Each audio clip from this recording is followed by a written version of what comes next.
G'day guys, welcome back to SuperCoach with DR and welcome to the Round 10 NBL SuperCoach review. Hope you're going well. For the first time in a long time, I'm actually happy to talk about my NBL team. I'm coming off my best round rank of the season, and I think it must be my best score of the season with a 504 with a round rank 546. So good to see some green arrows, and it's a fair green arrow this week, up 579 spots. Most things went well. Now, I did make a little changed my trade plans last week, which I think worked out well in the end. We'll talk about that in a sec. But yeah, round score 504. Very, very happy with that. And now up to a season rank of 1,565. So we're officially halfway through the season. And I'm glad that I just didn't throw the game away and give up hope, because I was seeing a lot of green arrows, as you know, for a long time. And finally, the perseverance has paid off. And you see the team value there, almost at 3 mil, so 2,955,900. Hopefully after this week, I can tick up over the 3 mil mark. And that's really helped me to start to move up and put myself in a pretty solid position, I think, for the upcoming weeks. I might even talk about some of my future plans, maybe 2-3 weeks out. I want to get to my trades. But yeah, very, very happy for now. But as you all know, things can fall in an absolute heap. So I'm sure that things will go right back down this week. But I suppose you've got to enjoy it while you can. So that's it for the intro, guys. Let's see how the team's actually looking.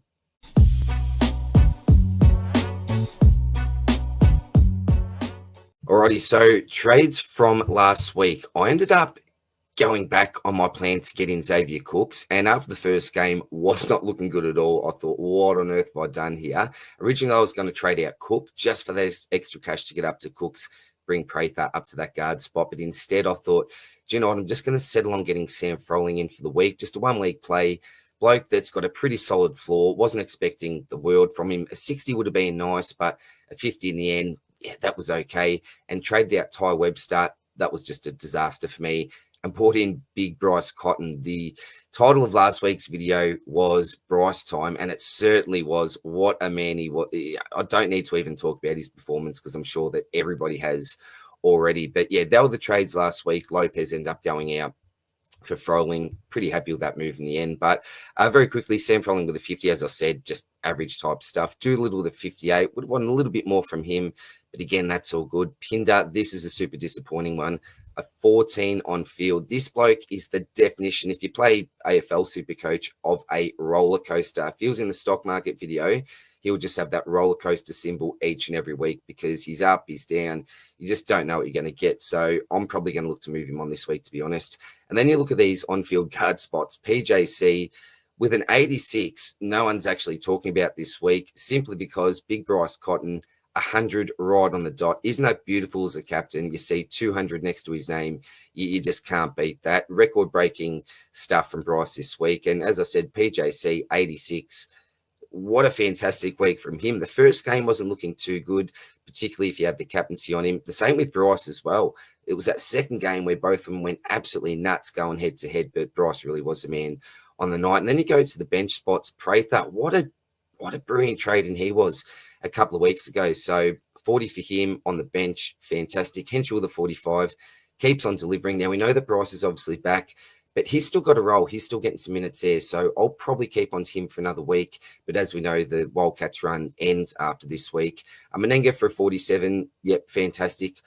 I'll pretty much just leave him there, I reckon, for the rest of the season. That sounds really boring. I may sort of transfer him to that forward position from time to time, depending on what's going on with certain players in that centre spot. But for now, with New Zealand's run, I think I'm just going to leave him there and hopefully get scores like this. I'll be happy with 47s from him.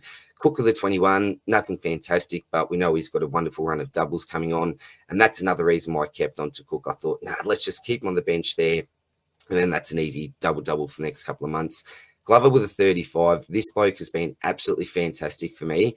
Single this week and then comes onto the double. I think his break-even's about 14. So, yeah, it'll be interesting. Normally, I'd probably look to trade him after this week. But if you can keep getting scores like this, it's just logical to keep him on for that double. So, yeah, team's looking all right, particularly last week. Now, if you look at the break-evens, we've got Froling with a 35, Doolittle with that 47, 32 for Prather, 39 for Henschel, 65 for Pinder. So I think this is a really obvious one just to get out of. 33 from Nenga, 66 for Cook. So that's certainly starting to come up again. Remember, he only got a 20-odd last week, 14 for Glover. So again, even if he gets at 27, makes around 13K, which is nice. This is the big one here. If Bryce can go off for another couple of games, this will be fantastic because we really need to start to plan to get you Kendrick Davis in this spot. So, yeah, hopefully Bryce can go off again. And then the 65 for PJC, quite achievable, potentially in a game and a quarter with his ceiling. So what do you look to do this week? It's definitely Pinder, and I think it's going to be Froling as well. It was always going to be a 1 week play. It didn't work out fantastically well, but not an absolute disaster at the end of the day as well, because Lopez, who I traded out, scored less and I think lost the same amount of money. Did he or not? I'm not too sure, but worked out fine in the end. So let's trade out Mr. Froling and Pinder. So I definitely need to get a forward and a centre in. So you look, this is really obvious here. I think there's not much discussion needed. If you can afford to do it, I think it's Jack White. Melbourne have 2 doubles coming up, and then you get on to Adelaide's 2 double single, and then nicer on the doubles after that. So the plan for me, probably long term, by getting White in for the next couple of weeks, is to then get him to Montrez. That's the plan anyway. I'm not going to go early on Montrez. I think I'm just going to wait that extra game, see how he comes back, and then jump on him. He's obviously missing the double this week, and then he'll be back for that single, but I'm just going to leave him, I think, for that single at the moment. So Jack White it is for now. What do you do in the centre spot? So you could actually play Meninga on field here and then go someone like a Rocco if you wanted to. I'm sort of stuck with having to get someone there in that centre spot. Now, you could certainly go, and I'll just go by average here. You could certainly go your Tyrell Harrison. So you've got by average Montrez, by an absolute stretch there, 36 to 31. Magnay. Now, Wardenberg's on a double. Was he injured? I thought I heard that he was injured. You could potentially go there if you had the money, 286, 285. So not for me. Harrison's still 301. My man's coming up. Oh, Cam Oliver, my goodness. Like, talk about a roller coaster, just like his mate Pinder down below there. Absolute roller coaster.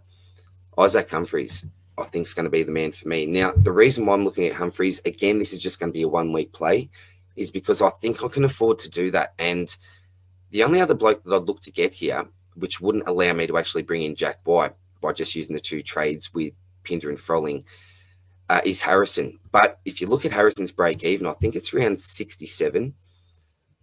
We've got 27 here for Isaac Humphries. So there's a 40 difference in the break even there. And I could see Humphries actually making some coin and Harrison potentially losing some coin. Now, who knows? Harrison could go off. We know he's got the potential to do that.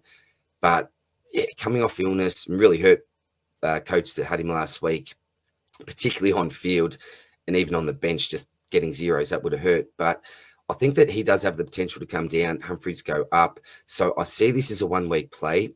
Only 11K in the bank, but if I just make these trades now, the other option you've got is by looking at your break even here. You've got Rasmussen there.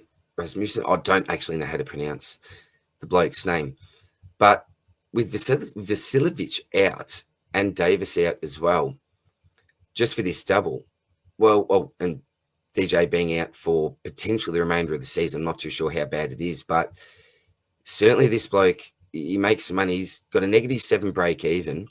The issue is by going down to him, this is almost a 1 week play, it feels, but with DJ out, does he get the minutes? It could potentially not be. When I say 1 week play, I just don't want to get stuck with someone that's around 100K and you can't really go down. You have to actually put money on him if he starts to stagnate and just doesn't get the minutes. So that would be an interesting play. Foxwell, again, look at that negative break even of 19, and then they come on the double next week. So at 145, definitely someone who could look at. Peatling with a negative break even of 13. Yeah, Davison, not sure about that -5 there, but does have that DPP forward guard eligibility. If you got him in that guard spot, you could switch with someone like your Prathap or your Henschel as well. Yeah, not for me though. So I'm Pretty sure that these are the moves I'm going to make. Confirm that. So how will we be looking? Now, as I mentioned, you've got the Perth run that's starting to come to an end. So that'll be next week. I'm running with 3 Perth players at the moment. So I've sort of started to wean out some like your Websters, but then again, brought in Cotton for him. But getting Pinder out, I think, will be a good move going forward this week. And again, I'm only getting a 1-week play in for Pinder, which I understand. But with the other option I'm going, which is Harrison, I just think that Humphries is a better move for this week, and may even just be able to do something similar to a straight swap, depending on how they go. And I've got 11K in the bank. Yeah, every dollar will count, I think, next week. And the other thing that I've got up my sleeve as well is that boost. Do I use the boost next week to prepare for your Davis and Montrez? I'm not too sure. If you do jump on Davis this week, although they've got the double, he'll miss the first game and then play the second game. So you're really treating him like a single game player. Then they've got the next single, then the double's coming up. Low break even for a single that he will be playing. So it's going to be interesting. Do you go early? Probably not for me. I'm just going to use Cotton for that. And then whenever I do use my boost, one of those trades is going to be to make the money to bring Montrez in, most likely. So I'll be using that boost within the next 2 weeks, let's just say. And that's going to be the plan. So work out who I'm going to get with the main 2 trades. And then that third one, well, one of the main trades will be Montrez. And that third trade will probably have to be used to facilitate getting Montrez in. Prather, depending on form, I'm pretty happy to just run for a little while with their doubles. And I think once White does his job for a couple of weeks, then getting Montrez in there and having obviously Davis in here, along with PJC's fantastic run. And then there'll be Harrison the next week. So the week after this, I think that'll be nice going into the future with Menengue. You still got your Cook there. Glover may be that man to make me the money that I need to, downgrade from him to get a Montrez in. So that's pretty much the plans for me. Now, the big question this week is, who do you go as captain? Now, let's maybe take a look at recent history against opponents here. So, where can I see that season stats? Tell you what, so he hasn't got the best history here, 31, 21, and 28. So they look to keep him pretty quiet history-wise. But the form he's in, can you really deny him? PJC. Okay, so Melbourne, Illy may give him a little bit of trouble. 35, 32, 45. I was actually at one of these games where he went off. Yeah, okay. And then you've got Jack White against New Zealand. Don't think I'd go with Pinder. Geez, 19, 4, and 21. Crikey. So history isn't really on the side of anyone here. Oops, sorry. 34, 32, 14. Not too bad. Do you just go with your Bryce? I'll have a little bit of a think about that. Not too sure. But on field, yeah, definitely go and might do a little Humphries over Nanga. Yes. PJC, Cotton. We'll see who we're doing with captain. All right, so this is all right. So I've got the 2 Brisbane boys in Prather and Cook, which have the doubles on the bench. Menenga as that centre on the bench. Henschel, again, for a nice double. So doubles all round apart from your Glover, who hopefully will make a little bit of coin this week and then will be on the double himself the week after. Then it'll be time to get rid of, a couple of these Wildcats players. So moving forward, I think I'm in a pretty good position. Hopefully, fingers crossed, team value will exceed 3 mil by the next video. If you're doing anything particular with your captaincy, please let me know down below, because I would love some advice this week. That's probably where I'm unsure. I'm pretty sure, 99% sure I'm going to go through with these trades. Again, we don't know about any late injuries and all the rest. NBL are just shocking with their injury announcements and team announcements and all the rest. You think blokes are playing and suiting up. Lopez, for example, but just don't suit up, just don't play. Very unfortunate part of the game. But that's it for now, guys. All the best. Hope you're well. I'll see you soon next one. Cheers, bye.